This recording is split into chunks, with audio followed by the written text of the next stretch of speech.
I'm very happy to be joined today by someone whose work I've admired very much. I've interviewed him very many times, and this is the first time that we're connecting face to face, and that is Raymond Ibrahim, a very serious scholar about relationships between the West and Islam. Raymond, good to meet you. Thank you for your time today. Hi, Father McTeigue. Great to be with you again. Raymond, I want to have a difficult conversation about the issue of assimilation into the West. As you know, in the United States, we've got this notion that if we just sing rousing choruses of all are welcome, people will stream across the border. There'll be vibrancy, there'll be interesting food to eat, and we'll all live happily ever after. I want to put parentheses around the American experience for a moment and focus on Europe. Europe has shall we say, a rather contested history with Islam, going back to Charles Martel, the Battle of Tours, the issue of the Reconquista in Spain. Uh, Christians and Muslims haven't always gotten along, but the heirs to the Enlightenment have assured us that we can get along with everybody if only we're reasonable. And that one of the best things that Europe can do right now is to welcome unlimited adherents of Islam, give them all the access to the welfare state. There'll be vibrancy, there'll be contribution. The Enlightenment will be vindicated once again. I'm a student of history of human nature. You are as well. What are you seeing in response to that proposition that Islam can fit in cozy into a post Christian West? Well, the whole concept of assimilation is, you mentioned the heirs of the Enlightenment and so forth who cling to this. I think it's inherently built upon a materialistic principle or premise. Sure, if every human being is a materialist, that is to say, an atheist to some degree, and your entire life is based on the material comfort, food, shelter, enjoyment, pleasure, etc., the physical, then yeah, if every human gets to that point, I suppose we could all assimilate in something like America or into Europe. But that's kind of arrogant and it's egotistical because it's self-centered and it's based on the current Western paradigm. Other peoples, specifically Muslims, have an entire worldview that, of course, there's the materialistic side, but it's a very abstract theological worldview. And it just so happens that this worldview completely clashes with so many of what the West takes for granted as, human rights, freedom of religion, dignity of the human, etc. And you mentioned history, of course, and that itself is one long manifestation of what I'm discussing, which goes back to the Islamic doctrines and teachings in the Quran, in the Hadith, etc. We can talk about that at some point, but yeah, the history, and I'll bring in a recent anecdote I've been studying that not many people know, but the EU, because you mentioned Europe, of course, the EU, the European Union, is spending something like over 10 million euros on a project that's called the European Quran. And when you look into this project, it's all about trying to convince Europeans that Islam and the Quran have always belonged on the continent. Okay, and it's just amazing. The chicanery they involve in. Go ahead. You want to say something? Wow. Well, no, I think back to when they were forming the European Union and the preamble to the Constitution, and they were talking about sources of European identity. There was a deliberate choice not to mention Christianity, which is like trying to talk about the history of China without mentioning the emperor. So apparently, there's a gag order on the Christian sources of Europe, but somehow Islam has always been here. Is Yeah, that what I'm you're hearing from you? absolutely right. So, in as much as the Christian heritage of Europe and the West in general is constantly sidelined and pushed out of the way, even though it, of course, fundamentally belongs there, they're trying to introduce essentially the historic enemy, number one, of Christendom, as being one of the major contributors to the European identity. And it's mind-boggling for those of us who know a little bit of history, of course. But it's not intended for us. It's intended for the dumbed down, generations and newer peoples to just buy into it and believe it. And they even make clear on their website, the European Quran, they even say after getting into how they're challenging European identity by bringing this up. They say that this is also being done for present reasons. So basically, in as much as diversity is creating all the conflict that we see in Europe on a daily basis, they're trying to say, no, it's actually been there from the start, and it's you crazy Europeans who are just, for some reason, not appreciating Islam the way apparently their predecessors did. But their predecessors, all they did was they were crusaders and fought Islam. So Let me state something obvious. If the truth is on your side, then you don't have to lie.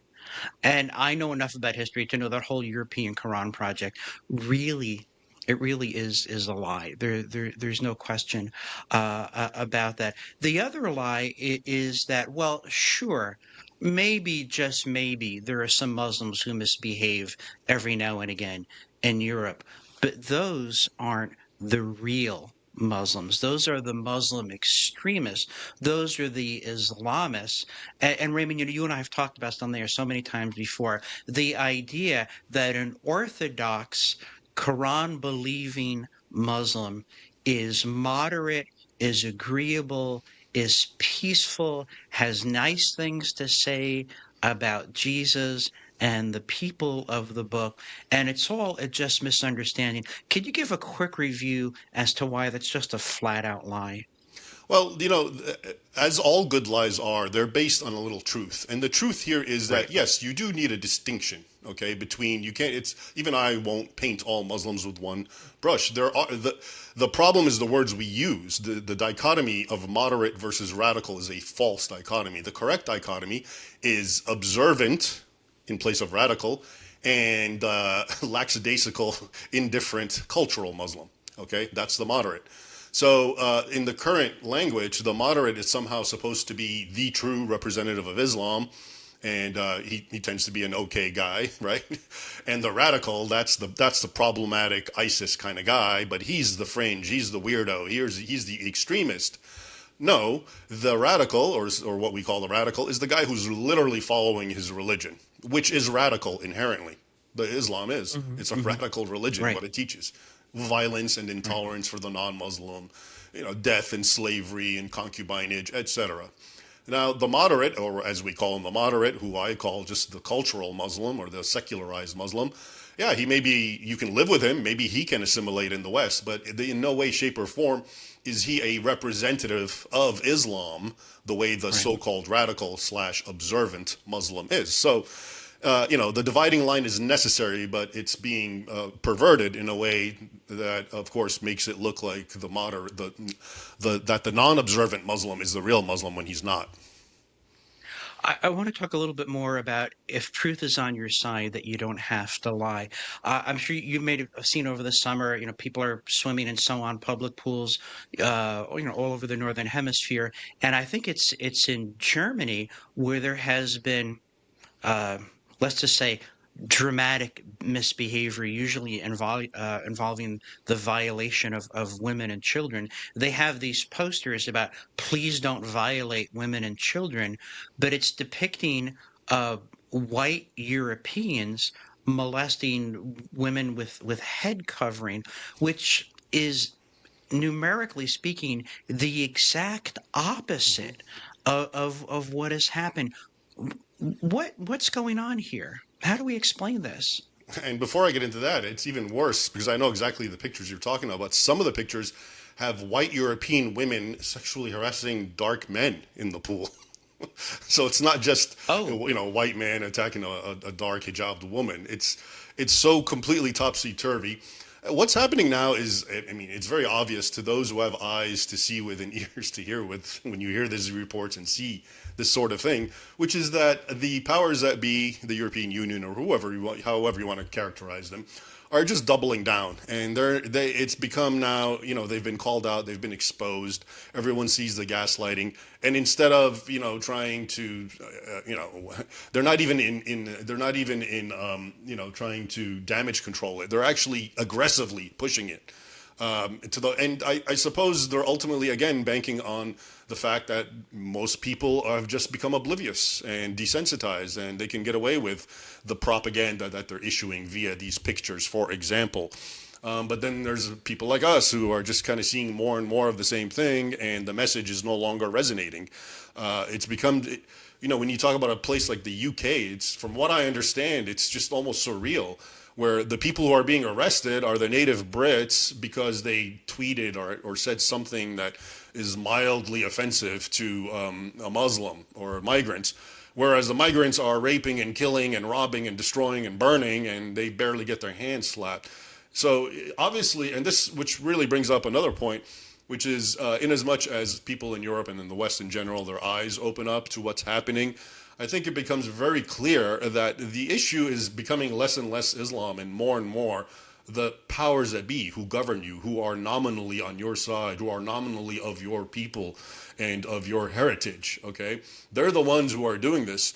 I've often given the analogy, if I take a cage full of lions and I put a zebra in there and the lions maul it, I'm not going to blame the lions. I'm going to blame the guy who put them in there, right? So when Muslims behave the way they behave, well, we know that's how they behave. It's been documented for over a millennium, okay?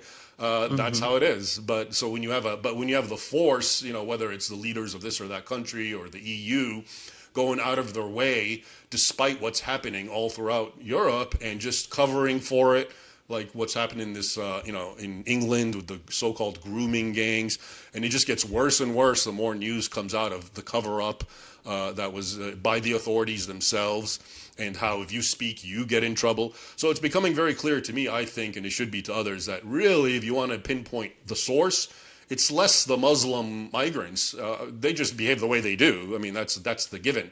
But it's the people who keep bringing them in and covering for them and sponsoring them and shutting you down that are really the issue at hand.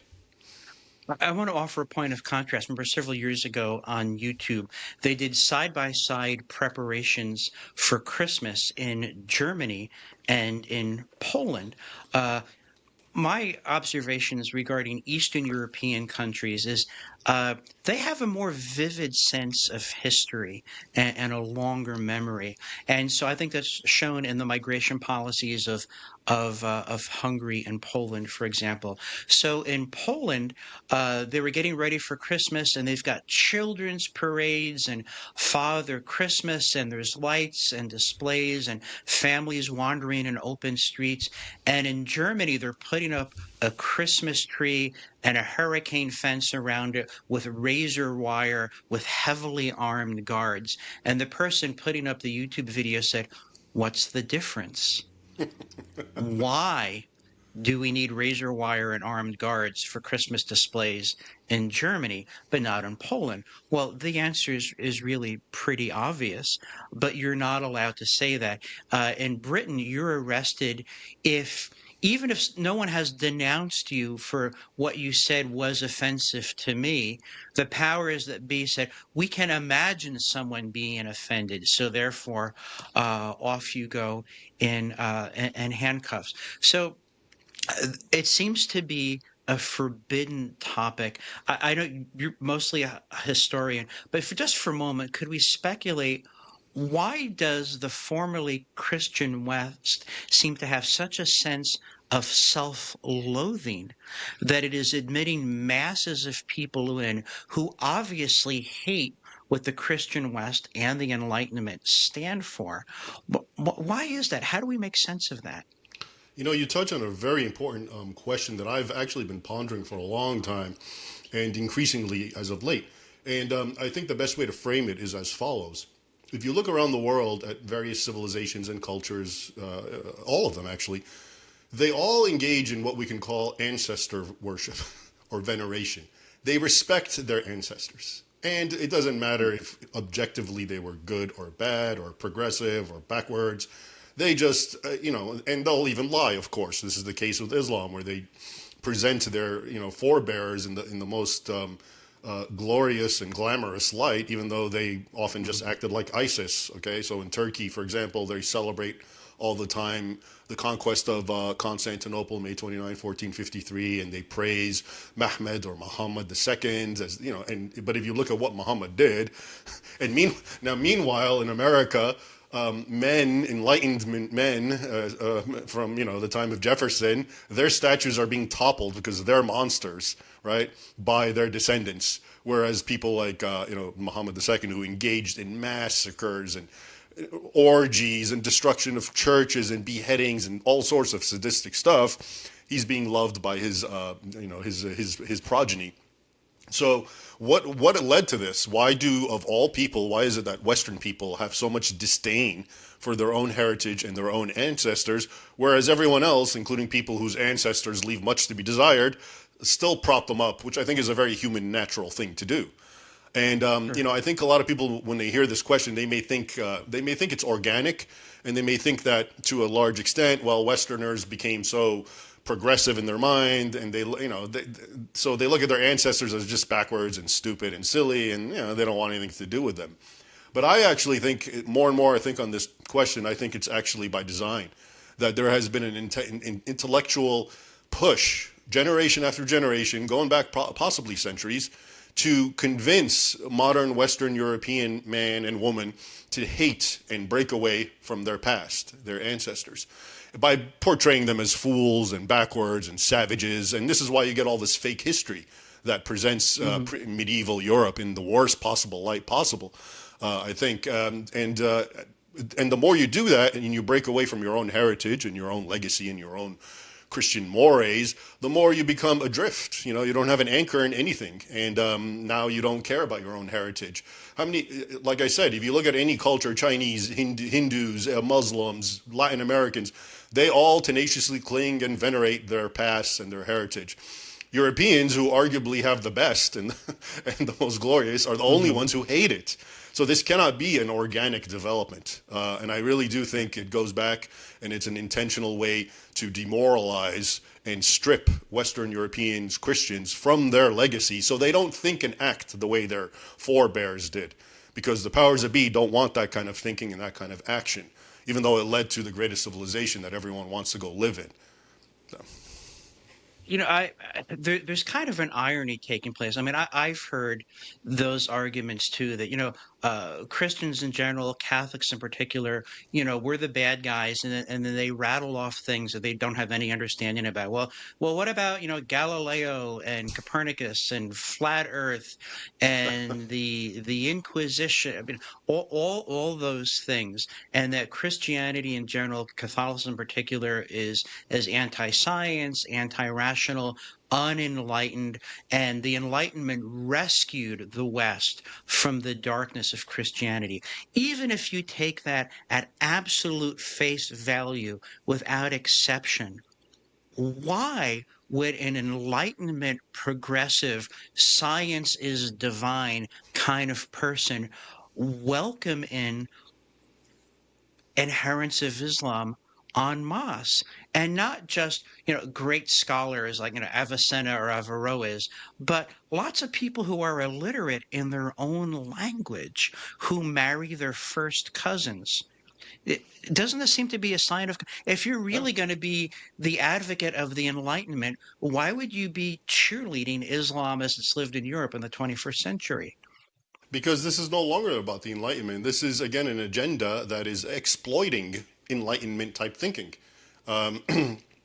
So, for example, it's a good question. I can be an atheist or secularist. Why am I taking in people who are openly, so avowedly against what I believe in, right? And again, I have to go back to this, the powers that be, the influencers, the indoctrinators of people, the same forces who made Europeans disdain their heritage, have so stripped them of cultural civilizational heritage that anything goes. The idea is simply, hey, we're all the same and we all want the same thing, material, as I mentioned originally, good materialism. And besides, why don't you want multiculturalism? Are you a racist? And then they got people so scared of words being called a racist. And best of all, with multiculturalism and diversity, you have great cuisine. You can eat Thai and Mexican, and so it's a win-win, right? For in a very superficial sense. So I think, again, it's the same forces that have tried to strip Christians and Europeans from their heritage, is trying to fill the void with something else. And no matter, even if that something else goes against basic decency even, And this is what makes this a very nefarious project, in my opinion. It's not just a matter of, oh, we've lost our kind of mooring and we're just adrift. It's always intentionally going in the absolute worst direction that you can possibly imagine. It can't just be organic, you know. And again, when you look at Europe, where it's already suffering from Muslim migrants and these masses and these influx of numbers, and what are they doing? Nothing except doubling down, concealing it, hiding it, changing the stats. When there's crimes and rape and whatever, they put the face and the name away of the Muslim migrant. But if it's a white guy, they put his face up and his name to try to make you think that it's all the same. You know, and one last point relevant to what you've been saying, but the countries that you mentioned that don't have this problem, Hungary and Poland, and you can say a lot, and you mentioned a lot of the Eastern nations. And it's, of course, one is because they have a longer memory and a more recent experience with Islam under the guise of the Ottomans specifically. Hmm. Places like Hungary were under Ottoman occupation for about 150 years until something like 17 or 1800. So that's not too long ago. They have good experience. Someone, Victor Orban, for example, he said at one point, he said exactly what I just said, which is we have long experience with Muslims, and maybe that's why we don't want them around. Hmm. But it's also, I think, in going back to this breakaway, much of this breakaway of Western man, arguably you can say starts with the Protestant Reformation, because you broke away from the Catholic Church, and in that sense, once you've done that, you've basically nullified 15 centuries of Christian history from Europe. And so for many Protestants, they don't have that continuity that goes back, because that's the Catholic Church and that's the bad guy. We want nothing to do with that. So their own history has become truncated, very short. And it doesn't have much problems with Islam, right? Once Protestantism comes in, now Islam is waning, the Ottomans, and it's still mostly in the East. So, Britain's not necessarily fighting, or Germany fighting against the Ottomans, certainly not by 1800. So it really starts kind of fading away. And even right now, when you see what's happening with the migrant crisis, the people who are rising up and fighting back, it seems to be Catholics. So in Ireland, they're getting very vocal, beyond Sure. vocal. In Spain, it seems like there's a civil war brewing by Christian nationalists, as they call them, because of what Muslims are doing there. So I think there's also a cultural memory kind of captured within whether you're Orthodox and Catholic because you're closer to Islam, and you've kind of experienced it, or whether you're Protestant and you've sort of been away. You don't have much dealing historically with Muslims, not in a negative way, really. And I think that too is kind of manifesting itself today. And this is why Germany, when they do Christmas, they have to have armed guards, whereas Poland and Hungary don't. Let's shift a little bit from speculation to historical facts. I'm going to make a bold statement that would probably get me arrested in the UK, and you're a historian, you correct me. Islam is whatever its spiritual, religious claims, factually, observably, empirically, is an ideology of conquest, and that Islam doesn't rest wherever it goes until it is master. That's my bold statement. You're the historian. Correct me if I'm wrong, please. No, you're right. This is doctrinally proven. If you look at the core scriptures of Islam, the Quran specifically, and the Sunnah, which is derived from the Hadith, the words and sayings and deeds of Muhammad. If you look at the tafsir, which is the exegeses of said scriptures, especially the Quran, and if you look at the long history of Islam vis-a-vis the world, in my book, Sword and Scimitar, 14 Centuries of War Between Islam and the West, I document Islam's history with the West, which was all Christian, including the Middle East. And if you look at all those three sources, that's Islam. That's its doctrine, stated doctrines, that's its theology, that's the life of its prophet, and that's how it conducted itself historically. And all of those emphatically agree with what you say, that this is a creed and a doctrine inherently built on conquest and power. And we see that culturally, for example, I know there have been towns in UK where churches have been instructed not to ring the bells because that might offend the adherents of the religion of peace, but they're also setting up their towers and their microphones for their calls to prayer and so on.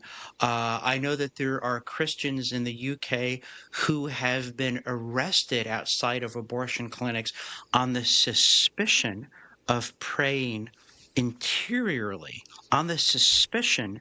And yet when it's time for prayer in certain neighborhoods in London, traffic is blocked off, and that's okay.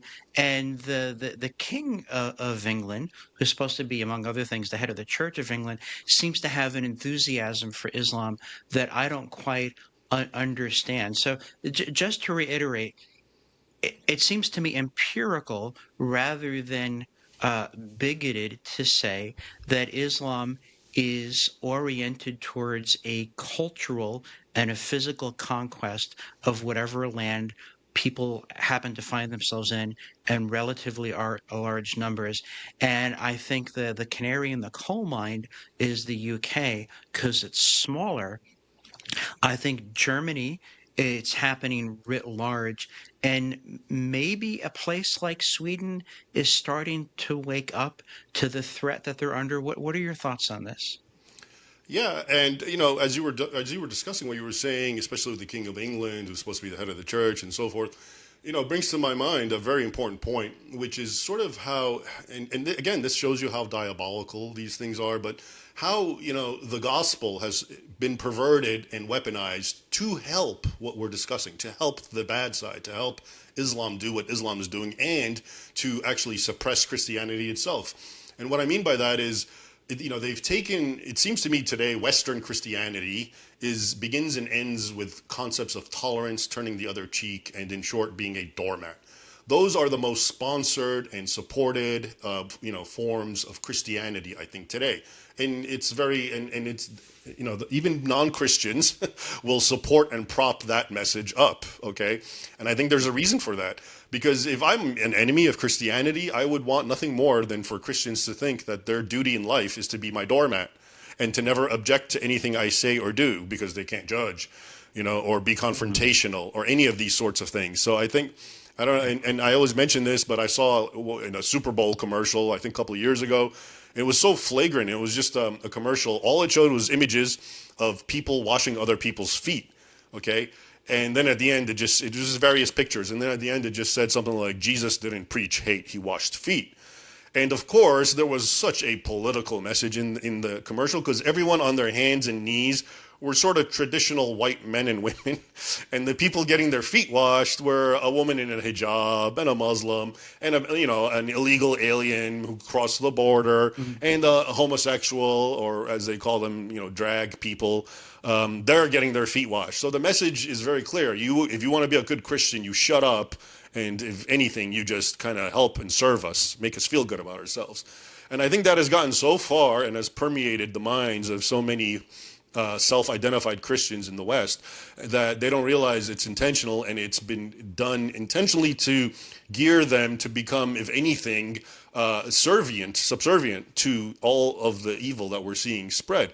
And so the idea, I write about crusaders and men like that. Those guys are anathema to the current spirit of the age, and including many Christians. They're taught to hate that. You don't fight, But then again, it seems people forget Jesus engaged in violence. He whipped people. He threw tables around. The Old Testament is full of violence. God promotes war. So I think the idea is Christians have been disarmed many ways intentionally by sort of, and that's what a heresy is, of course. You just take one aspect and prop it up and forget about the rest. There's no balance. And they've been convinced that to be a good Christian is to just be a doormat. And topping it all off, I think so many Christians have become by nature sort of cowardly. And so it's even easier to do this. In other words, they make a virtue of a vice, and the vice is cowardice. They don't want to be confrontational. They don't want to appear judgmental. They don't want to get in anyone's face and call out their evil. And then they pat themselves on the back and say, I'm just being a good Christian. I don't think that's the case. They're just, like I said, they're exploiting Christ's words, and all of it is being done to help this madness spread. I want to add to something you said. I agree with you. Christians have been disarmed and Christ has been uncrowned. And that's not good for anyone because Christ, the eternal word of the Father, is the Savior. He is the King of the universe. One last topic. I could talk to you all day.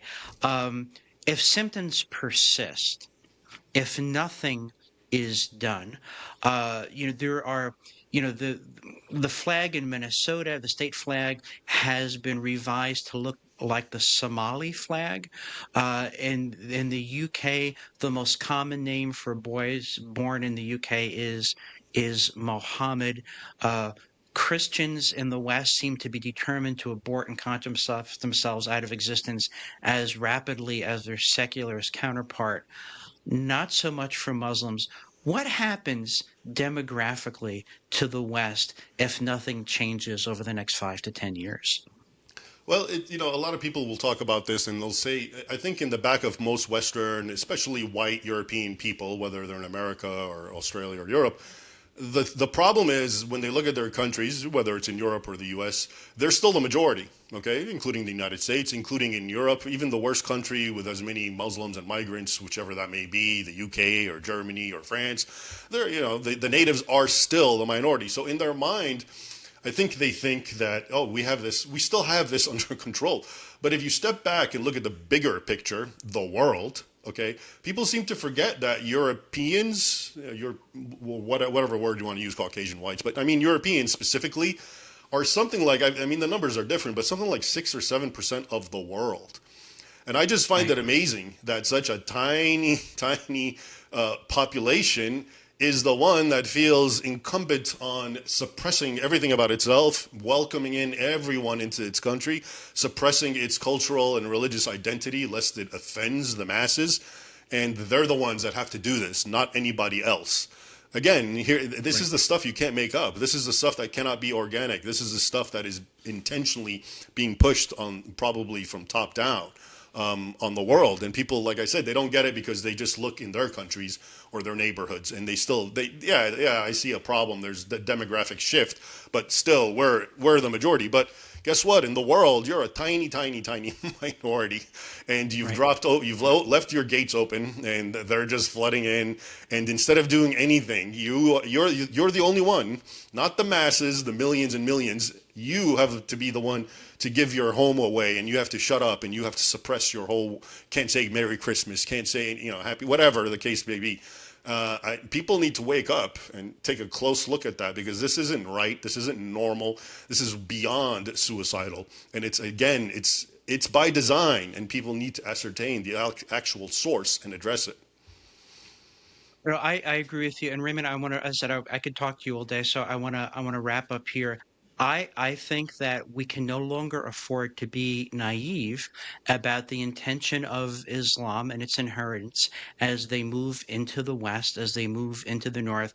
We can't afford to be naive about what Islam says about itself, and we can't afford to be naive about what it says about others who are not Muslims. And that's why I'm so grateful for your work, is because you're calm, you're sober, you got the receipts, you know the history, you understand human nature. So I'm grateful for your time today, and I do look forward to our next conversation. Thank you very much, Father McTeigue. My pleasure, and I look forward to it.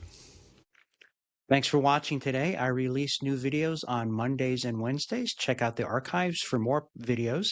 You can listen to my podcast at stationofthecross.com, and you can find my written work at heraldofthegospel.org. See you next time.